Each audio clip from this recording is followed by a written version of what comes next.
Allah sebagai Rabbku, Islam sebagai agamaku, dan Muhammad sallallahu alaihi wasallam sebagai nabi, maka Allah Subhanahu wa taala akan meridhai kita kelak pada hari kiamat. Assalamualaikum warahmatullahi wabarakatuh.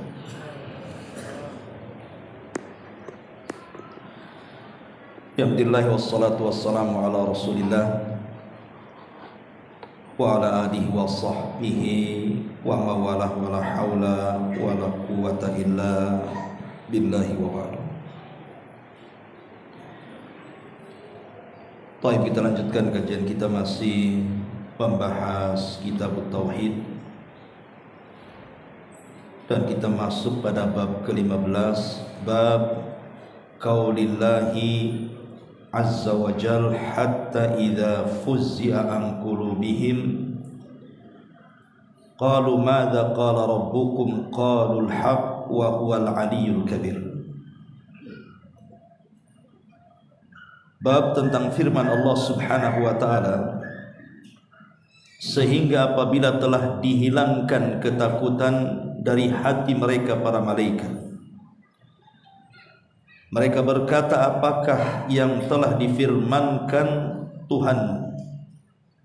Maka mereka menjawab, perkataan yang benar, dan dialah yang maha tinggi lagi maha besar. As-Saba ayat 22 sampai 23. Bab ini pengarang ingin menjelaskan kepada kita, karena konteks ayat sebelumnya bicara tentang kelemahan sesembahan-sesembahan selain daripada Allah Subhanahu wa taala, bahwa selain daripada Allah tidak berhak disembah, termasuk di dalamnya adalah para malaikat. Sekuat apapun para malaikat, bahkan bisa menghancurkan negeri-negeri. Bayangkan kaum Sodom, kaumnya Nabi Lut, itu negaranya diangkat ke langit kemudian dijatuhkan kembali ke bumi. Siapa yang memiliki kekuatan sekuat ini kalau bukan para malaikat? Tetapi walaupun demikian, malaikat tetaplah malaikat, dia adalah makhluk Allah. Mereka memiliki perasaan takut yang bersangatan kepada Allah Subhanahu wa taala, sehingga mereka senantiasa bersujud dan juga bisa pingsan apabila terjadi wahyu turun. Maka dari sini sudah tidak selayaknya dan tidak sepatutnya seseorang itu menjadikan para malaikat sebagai Tuhan selain daripada Allah, karena mereka sendiri adalah makhluk yang beribadah kepada Allah Subhanahu wa taala. Itu inti dari bab ini. Baik, di sini pengarang kemudian menyebutkan bab dengan menyandarkan beberapa dalil dari Al-Quran dan Sunnah Nabi Sallallahu Alaihi Wasallam. Pertama disebutkan dalam surah As-Saba. Kita baca ayat. Qul id'ul ladzina za'amtum min dunillah la yamlikuna mithqala dzarratin fis samawati wala fil ardi wama lahum fihima min syirkin wama lahum minhum min dhahir wala tanfa'u syafa'atu indahu illa liman adina lah hatta idza fuzzi'a an qulubihim qalu madza qala rabbukum qalu al-haq wa huwal aliyyul kabir. Ma'asyiral muslimin yang dimuliakan Allah Subhanahu wa taala, Allah Subhanahu wa taala berfirman di sini, katakan wahai Muhammad, serulah mereka yang kamu anggap sebagai Tuhan selain daripada Allah itu. Sesungguhnya mereka tidak memiliki kekuasaan seberat zarah pun, baik di langit ataupun di bumi, dan mereka sama sekali tidak mempunyai peran serta dalam penciptaan langit dan bumi, dan tidak ada di antara mereka yang menjadi pembantu sedikit pun kepada Allah saat menciptakan langit dan bumi. dan syafaat pertolongan di sisinya hanya berguna bagi orang-orang yang telah diizinkan Allah Subhanahu wa taala untuk memperoleh syafaat. Sehingga apabila telah dihilangkan ketakutan dari hati mereka para malaikat, mereka berkata, apakah yang telah difirmankan oleh Allah Tuhanmu itu?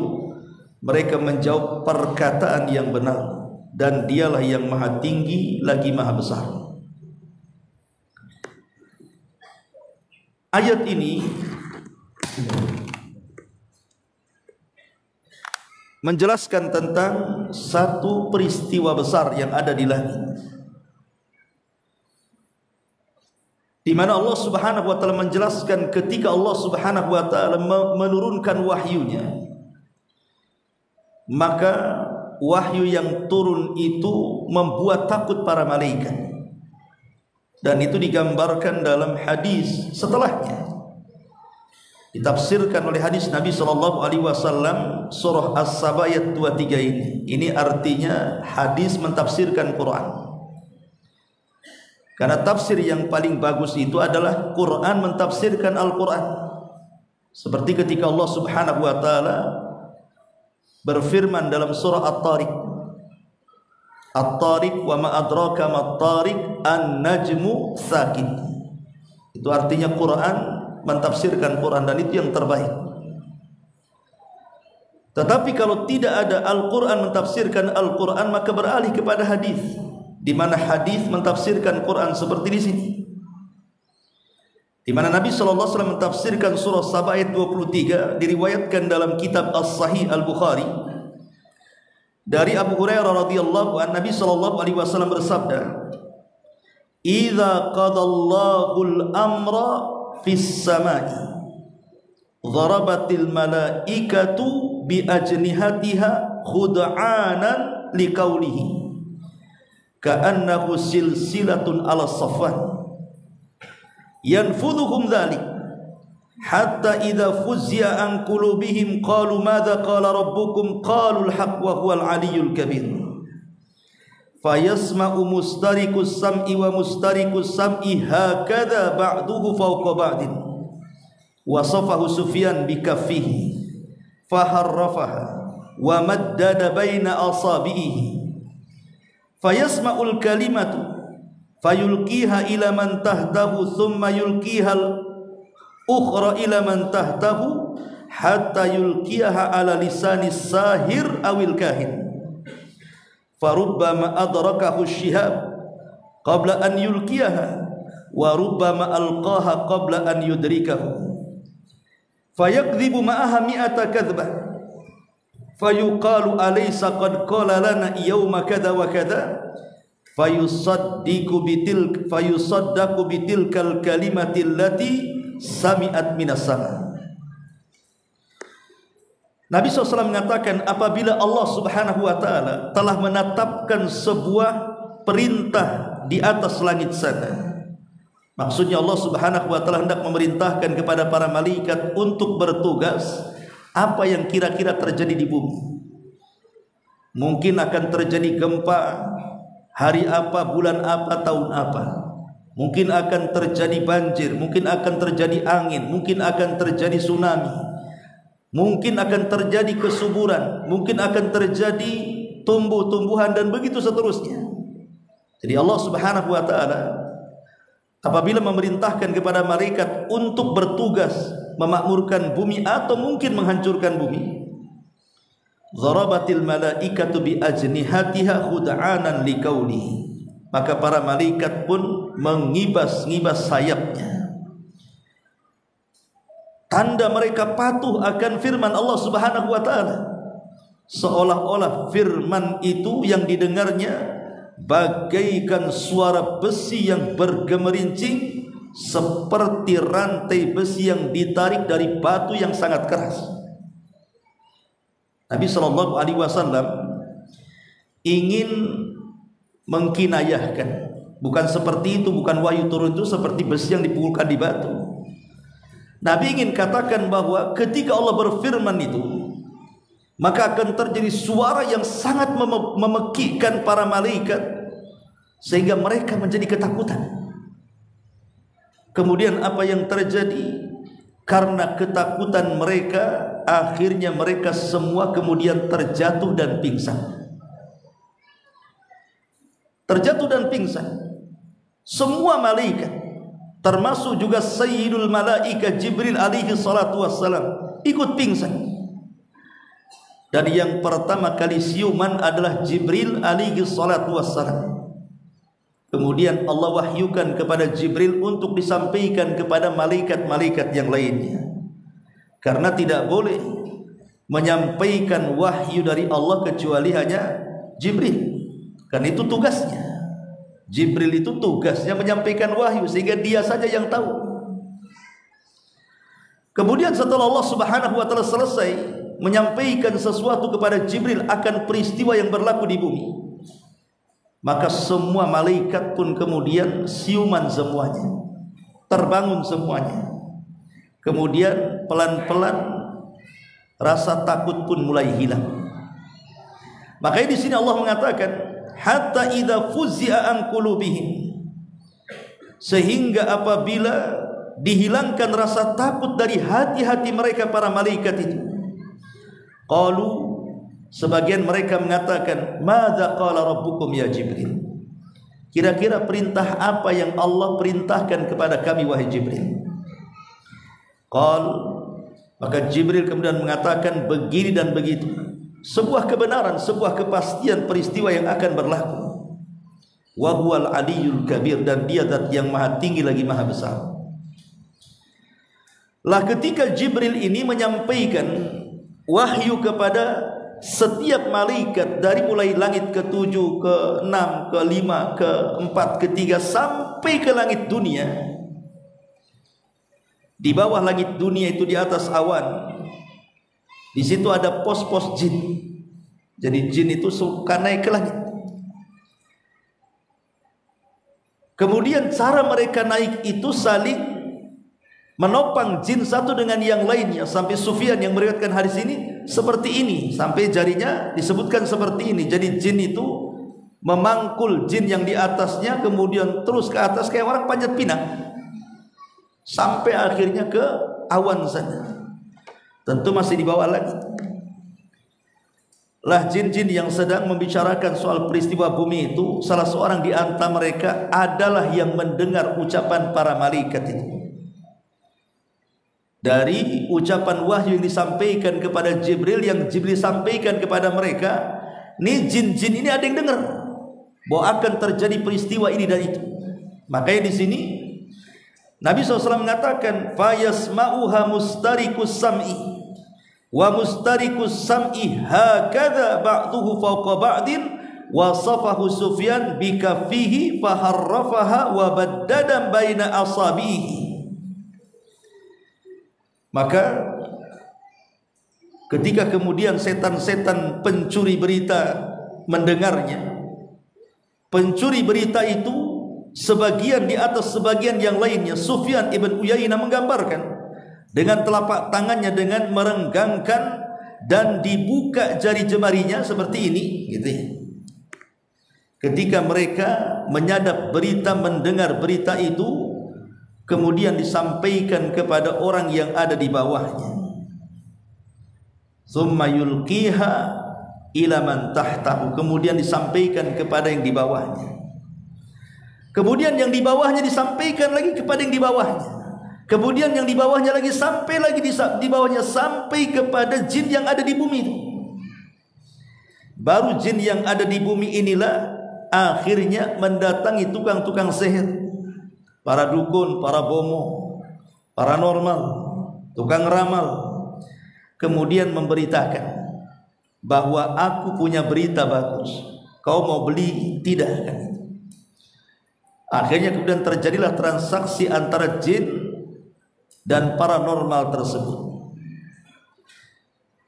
Lah terkadang kemudian jin yang mendengar ke langit itu, mereka tidak sempat mendengar berita malaikat karena datang kemudian meteor-meteor atau bintang-bintang yang melesat kemudian menghantam mereka. Jadi sebelum mendapatkan berita sudah mati itu.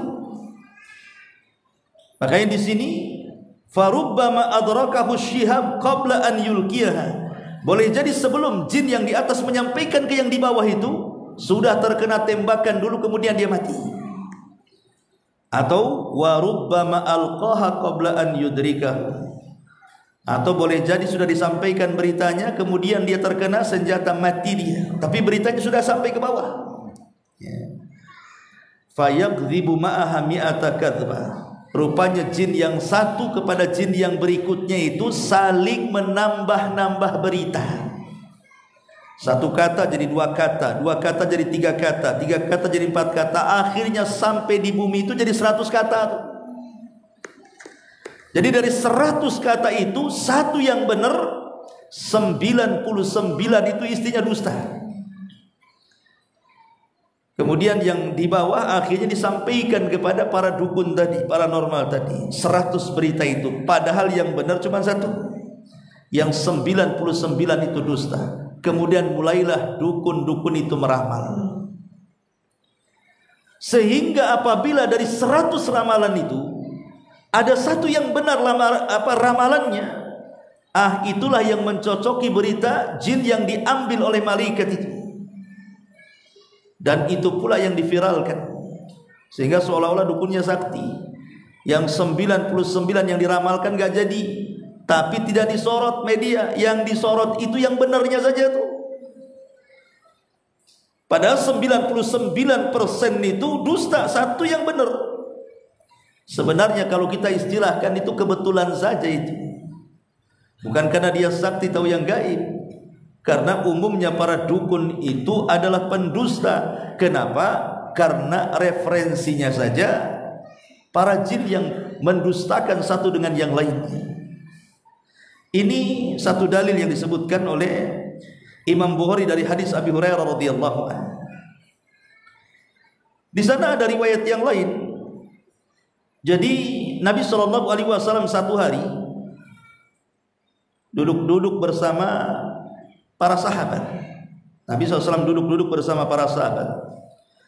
Kemudian tiba-tiba ada meteor jatuh dari langit. Lah Nabi SAW hendak bertanya, kalian lihat meteor yang jatuh enggak, kata Rasul. Maka sahabat mengatakan, ya kami menyaksikan semuanya. Kemudian Nabi SAW bertanya, bagaimana menurut kalian wahai sahabat-sahabatku semasa kalian di zaman jahiliyah? Kalau ada meteor itu ada enggak keyakinan-keyakinan tertentu? Maka para sahabat yang sudah masuk Islam itu mengenang saat mereka zaman jahiliyah. Kemudian mereka mengatakan, na'am, tentu wahai Rasul, wulidal lailatu rajulun azimun wa matal lailatu rajulun azim. Kami dahulu di masa jahiliyah wahai Rasul, apabila ada meteor yang jatuh, maka kami yakinkan di situ ada bayi yang lahir dan kelak dia akan menjadi orang besar, atau ada orang yang besar tertimpa dengan sebuah kematian. Itu keyakinan orang-orang jahiliyah kalau ada meteor, dan itu disebut tatayur namanya. Maka Nabi SAW mengatakan, oh tidak benar, la yurma biha li mauti ahadin wala li hayati. Meteor itu atau gugusan bintang yang dilempar Allah itu bukan karena matinya seseorang atau bukan karena hidupnya seseorang. Walakin, kata Rasul, idza qadha amran sabbahat hamalatul arsh thumma sabbahathu ahlus sama'il ladzina yalunahum thumma sabbathu ahlus sama'il ladzina yalunahum hatta yablugha tasbih ahlas sama'id dunya. Kemudian Nabi SAW mengatakan, yang betul adalah ketika terjadi meteor itu, akan tetapi Rabb kita Allah Subhanahu wa taala yang namanya penuh berkah dan maha tinggi, apabila dia memutuskan satu urusan, kata Rasul, maka bertasbihlah seluruh malaikat pemikul arsy. Kemudian setelah itu diikuti tasbih pula oleh penduduk langit yang ada di bawahnya. Kemudian diikuti dengan tasbih malaikat yang ada di bawahnya lagi, sampai diikuti oleh tasbih malaikat yang ada di langit dunia, maksudnya langit yang pertama. Jadi bumi 7 lapis langit itu bergemuruh dengan tasbihnya para malaikat. Dimulai dari malaikat yang ada di atas arsy itu. Mereka ketika Allah Subhanahu wa taala memfirmankan sesuatu, kemudian selesai firman itu kepada Jibril, dan Jibril akan menyampaikan firmannya kepada para malaikat untuk ditugaskan di bumi, maka yang pertama kali bertasbih adalah malaikat pemikul arsy. Lah ketika tasbihnya didengar oleh malaikat yang di langit ke-7, maka mereka ikut bertasbih. Ketika didengar oleh malaikat yang di langit ke-6, mereka ikut bertasbih sampai kepada malaikat yang di langit dunia. Sehingga langit itu bergemuruh dengan tasbih dari arsy sampai ke langit dunia. Kemudian kata Nabi sallallahu alaihi wasallam, "Tsumma yaquluna alladzina yaluna hamalatal arsy li hamalatil arsy madza qala rabbukum fayujibunahum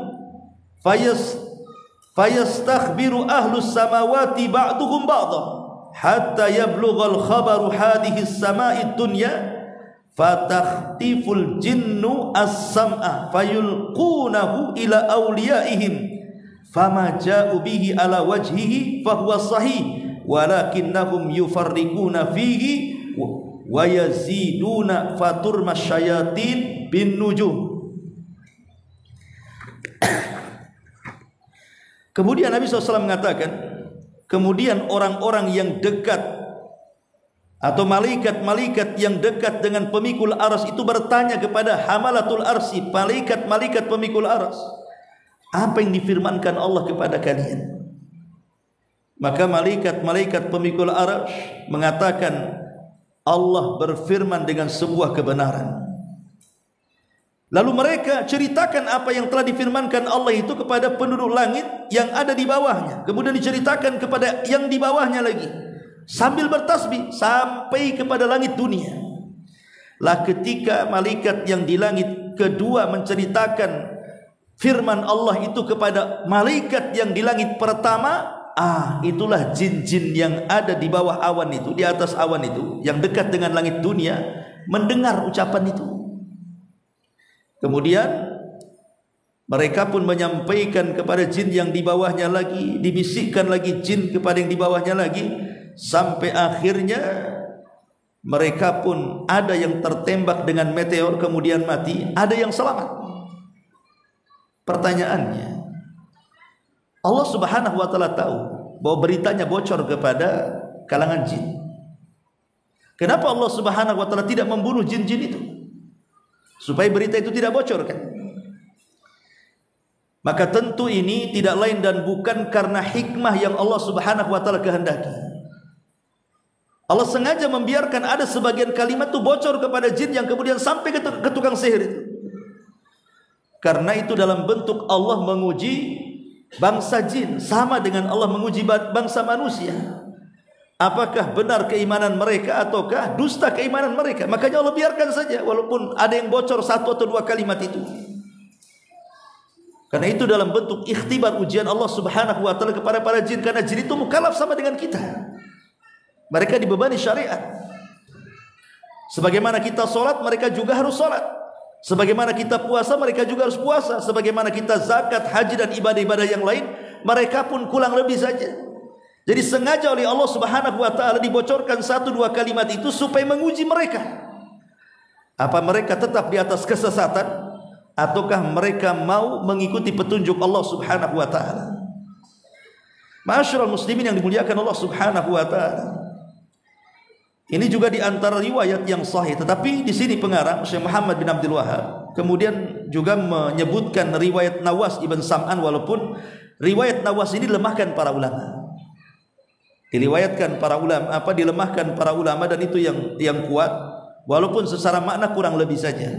Di mana Nabi sallallahu alaihi wasallam mengatakan, "Idza aradallahu ta'ala an yuhyiya bil amri takallama bil wahyi, akhadatis samawati minhu rajfah, aw qala ra'datun shadidatun khaufan minallahi, fa idza sami'a dzalika ahlus samawati su'iqu wa kharru sujjadan fayakunu awwal man yarfa ra'sahu Jibril fayukallimuhu Allahu min wahyihi bima arada thumma yamurru Jibrilu alal malaikati kullama marra bis sama' sa'alahu malaikatuha madza qala rabbuna ya Jibril fayaqulu Jibril qala al-haq wa huwa al-aliyyul kabir fayaquluna kulluhum mithla ma qala Jibril fayantahi Jibril bil wahyi ila haitsu amarahu Allah azza wa jalla.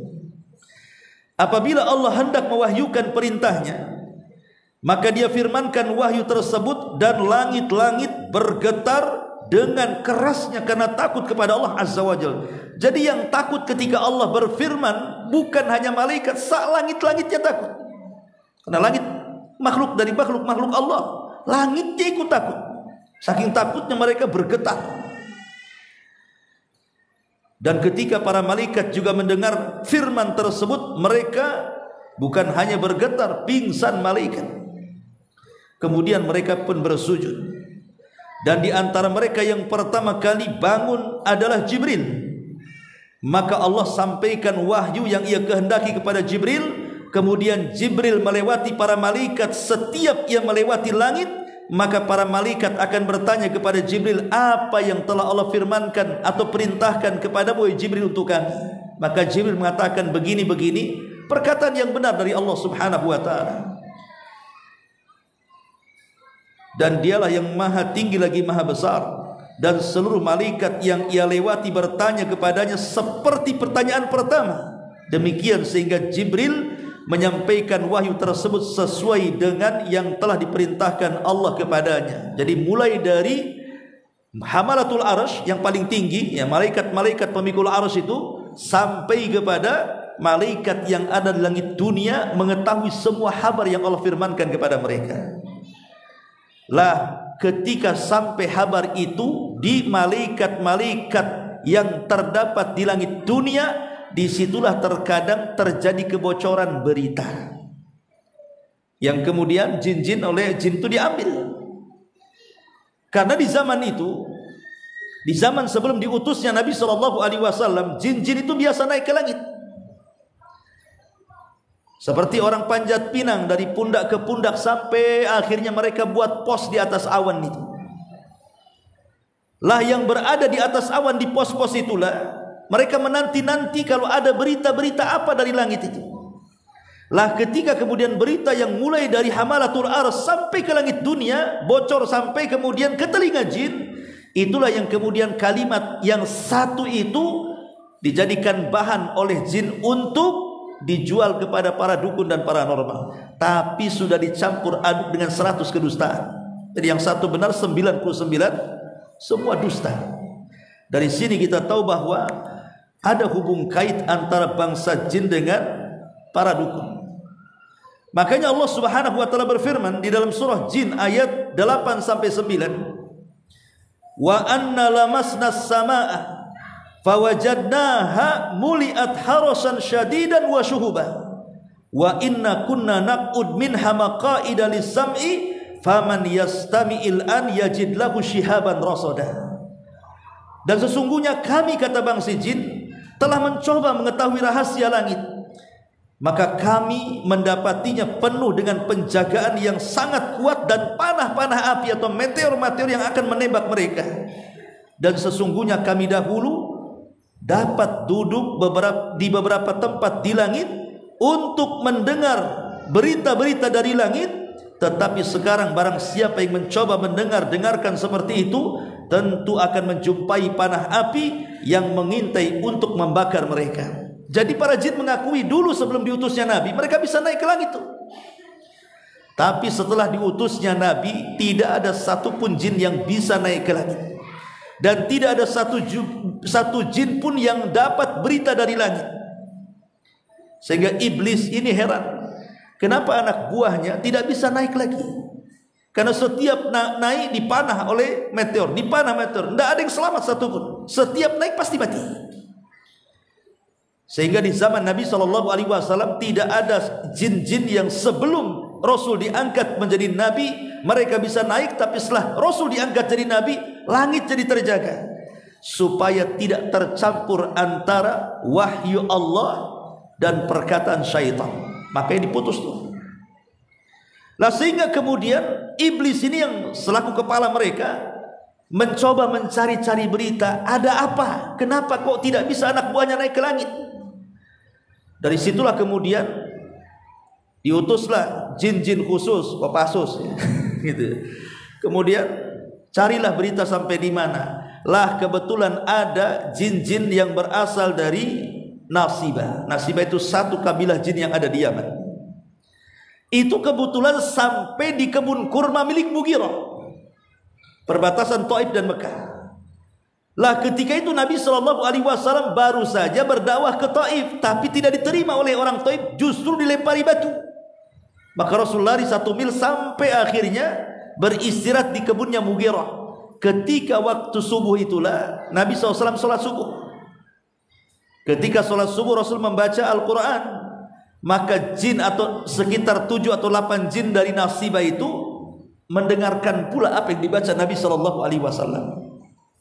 Dari situlah mereka beriman kepada Allah Subhanahu wa taala. Itulah jin yang pertama yang menjadi sahabat Nabi. 7 atau jin dari kalangan Nasibah. Dari 7 jin inilah sebagai pelopor dakwah Islam bagi bangsa jin. Ya. Jadi dari sini di masa Rasul tidak ada yang berani, tapi setelah Rasul wafat sampai hari ini maka mereka bisa naik kembali ke langit dan mencuri dengar. Sehingga di zaman Rasul dukun-dukun paranormal itu sudah tidak ada harganya, karena tauhid tegak di zaman itu. Tapi setelah kemudian wafatnya Rasul dengan jauhnya zaman kita dari Nabi SAW, maka dunia perdukunan itu semakin semarak lagi. Dan kita bisa saksikan hari ini macam-macam orang ramal itu. Artis cerai aja diramal. Masyarul muslimin yang dimuliakan Allah Subhanahu wa taala. Dan tentu ini adalah kemauan mereka, jin-jin dari kalangan syaitan itu. Karena Allah yang mengatakan dalam surah Asy-Syu'ara ayat 221 itu, "Qul" ataupun "Hal unabbiukum ala man tanazzalu syayatin." Maukah aku beritakan kepadamu kepada siapa setan-setan itu turun? Tanazzalu ala kulli affakin athim. Maka mereka turun kepada setiap pendusta lagi banyak dosa. Maksudnya mereka para dukun dan paranormal. Yulquna as-sam'a wa aktsaruhumul kadhibun. Mereka menghadapkan pendengaran kepada syaitan itu, dan kebanyakan mereka ataupun setan-setan itulah para pendusta. Subhanallah, terulang-ulang kalimat dusta dalam hadis ataupun dalam Al-Quran tentang kedustaan mereka. Tapi masih saja kemudian orang-orang yang gandrung dengan dukun itu masih saja membenarkan. Masyarul muslimin yang dimuliakan Allah Azza wa Jalla. Padahal para ulama mengatakan, kapan seseorang itu bisa kufur tatkala datang ke dukun? Maka para ulama mengatakan, faman atahu wa saddaqahu fi qawlihi wa mu'taqidan ilmahu bil ghaibi fa innahu yukaffir atau yukaffaru kufran mukhrijan minal billah. Kalau anda ini datang ke dukun, kemudian bertanya, kemudian membenarkan dan yakin dengan pengetahuan sang dukun, maka dipastikan anda kafir, keluar dari Islam. Dan ini tidak ada khilaf ulama. Ya. Kenapa demikian? Karena anda membenarkan sesuatu yang gaib, padahal mereka tidak sanggup untuk menyingkapnya. Perkara gaib itu yang tahu hanya Allah, ikhwan. Makanya Allah Subhanahu wa taala mengatakan, "Qul la ya'lamu man fis samawati wal ardi al-ghaiba illallah." Katakan ya Muhammad, tidak ada yang tahu makhluk yang di langit, makhluk yang di bumi soal kegaiban itu kecuali Allah Subhanahu wa taala. Sementara dukun itu sok tahu yang gaib, kemudian kita pula membenarkan. Berarti hakikatnya ketika kita meyakini pembenaran terhadap cerita dukun itu, anda telah mendustakan Al-Quran. Al-Quran yang mengatakan tidak ada yang tahu yang gaib kecuali Allah, anda pula membenarkan bahwa sang dukun itu tahu pula yang gaib. Jadi mendustakan Quran. Dari segi inilah kemudian ulama mengkafirkan, bahkan mengeluarkan pelakunya dari Islam. Kecuali kalau hanya sekedar bertanya saja, tidak membenarkan, tidak meyakini, maka tidak kafir, tapi sholat Anda 40 hari ditolak, itu masalahnya. Hanya bertanya saja tuh. Saya sih nggak yakin, cuma saya bertanya saja. Itu saja 40 hari sholat yang sudah kita lakukan itu tertolak tuh. Macam mana pula kemudian meyakini keluar dari Islam? Karena hakikatnya mereka adalah orang-orang yang bekerja sama dengan syaitan untuk menyesatkan kita, atau boleh dikata para dukun adalah wali-wali syaitan bagi manusia. Karena mereka sudah saling melakukan transaksi keuntungan antara bangsa jin dan bangsa manusia. Perhatikan surah Al-An'am ketika Allah bercerita tentang hari kiamat. Dalam surah Al-An'am 128 Allah mengatakan, wa yauma yahsyuruhum jami'an ya ma'syaral jin qad istaktsartum minal ins wa qala awliya'uhum minal insi rabbana istamta'a ba'duna ba'da bi ba'din wa balagna ajalana alladhi ajjalta lana qala an-naru mathwaakum khalidina fiha illa ma syaa Allah inna rabbaka hakimun alim. Dan ingatlah hari di waktu Allah mengumpulkan semua mereka, maksudnya jin dan manusia dikumpulkan. Kemudian Allah berfirman, hei golongan jin, sesungguhnya kalian telah banyak menyesatkan manusia. Allah kemudian berdialog dengan bangsa jin, kalian sudah banyak menyesatkan manusia. Kenapa kalian sesatkan manusia, kata Allah. Maka kemudian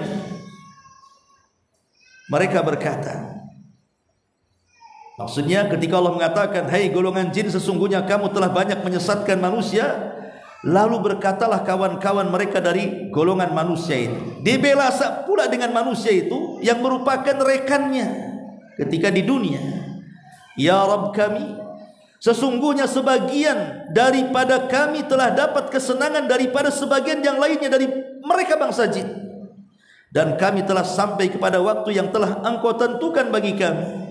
Maka Allah berfirman, neraka itulah tempat tinggal kalian, katanya. Lihat bagaimana ketika Allah menyalahkan bangsa jin, bangsa manusia pula membelanya dan mengatakan, kami berdua, kami dan manusia dengan jin itu sudah saling menguntungkan. Manusia dari kalangan para dukun paranormal diuntungkan dengan berita ramalan, akhirnya bisa berbisnis dengan berita itu, bisa terkenal, akhirnya kemudian dia bisa jadi artis gitu ya, dari kalangan dukun dan begitu seterusnya, ataupun diambil oleh perusahaan-perusahaan, dibayar untuk meramal dan begitu seterusnya. Sementara bangsa jin diuntungkan karena makhluk yang rendah itu menjadi dimuliakan manusia karena disembah, baik secara langsung ataupun tidak. Itulah keuntungan bangsa jin. Jadi mereka itu ada hubung kait dukun dan jin itu. Makanya ketika para ulama membahas tentang tauhid, tentang kepala-kepala tauhid itu, maka salah satunya adalah yang pertama iblis, kemudian juga yang kedua adalah orang yang sok tahu dengan perkara gaib, maka itu juga tauhid, karena mereka itu para dukun. Jadi mereka ada hubung kait dengan para jin yang sengaja hendak menyesatkan manusia dengan berita-berita yang mereka curi dari langit. Ma'asyiral muslimin yang dimuliakan Allah Subhanahu wa taala. Inilah di antara penjelasan Syekh Muhammad bin Abdul Wahhab yang ingin beliau terangkan tentang masalah ini adalah bukan cerita tentang dukunnya, bukan cerita tentang jin-jin yang mengambil beritanya, tapi pendalilannya adalah ketika turun wahyu, langit ketakutan, malaikat juga ketakutan, akhirnya mereka tersungkur sujud kepada Allah, kemudian mereka pun tunduk patuh melaksanakan seluruh perintah Allah Subhanahu wa taala. Apakah pantas makhluk yang seperti ini disembah? Tidak pantas. Kalau malaikat saja, makhluk yang mukramun, yang dimuliakan, dekat dengan Allah Subhanahu wa taala, tidak pernah bermaksiat, tidak pantas untuk disembah. Sampai-sampai Allah Subhanahu wa taala kemudian berfirman tentang larangan tidak boleh menyembah para malaikat, kan? wala ya'murukum an tattakhidul malaikata wan nabiyyina arbaba. Al-Imran ayat 80 Allah mengatakan, dan Allah tidak perintahkan kalian untuk mengambil malaikat dan nabi-nabi itu sebagai Tuhan selain daripada Allah. Allah larang. Macam mana pula kemudian orang menyembah kuburan para wali, kuburan para habib, kemudian menyembah sapi, menyembah batu, menyembah pohon, menyembah tempat-tempat keramat. Lebih-lebih lagi malaikat saja tidak boleh disembah, nabi-nabi saja tidak boleh disembah, apalagi di bawah mereka. Maka tidak lebih lagi, tidak boleh lagi untuk disembah. Itulah pendalilnya, maksudnya seperti itu. Ma'asyiral muslimin yang dimuliakan Allah Azza wa Jalla. Karena di sini ada sedikit cerita malaikat. Baik, sedikit kita akan bicara soal alam malaikat. Kita tahu bahwa para ulama mengatakan ketika kita beriman kepada para malaikat, maka ada 4 perkara yang harus kita imani.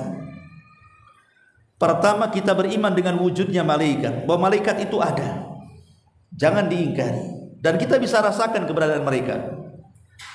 Contohnya, pamannya antum tergerak ngaji ke Nurul Hidayah saja, itu dorongan siapa?